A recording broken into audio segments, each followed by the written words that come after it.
Hey guys, so I just wanted to give you a short update on what my favorite products are of the week and my disappointments. So my first favorite new product of the week is actually the Shiseido eyelash curler. At first when I saw it, I didn't think I was going to like it, but actually I really do, which I guess isn't a surprise because it's like a huge thing, so everybody knows those are good. My other surprise favorite of the week is actually the Farsali Skintune Blur. Actually, when I first read the reviews, they were actually not that great.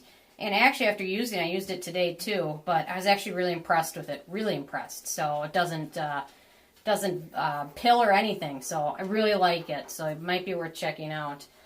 Something else that I really liked this week was the new Sunday Riley Ceramic Slip Cleanser. It's a new formula.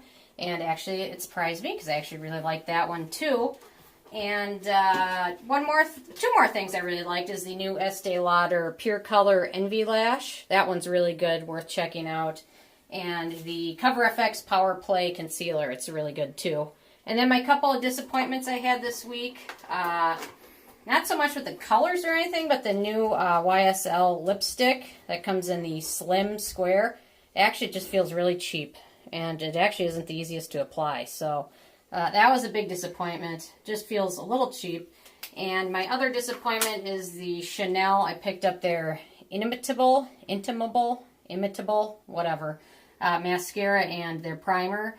And it works well, but the packaging is super cheap and just plastic and it just feels cheap. So nothing specifically wrong with the product, just didn't excite me. And then their packaging was a little bit of a downer. So otherwise, that's about it for my kind of summary this week, and stay tuned in the next week or so, and I'll be reviewing some of these. So stay tuned, and if there's anything you'd like me to review, leave me a comment. I'm trying to get on the requests and follow up with those. So anyway, leave a comment. Thank you so much, guys.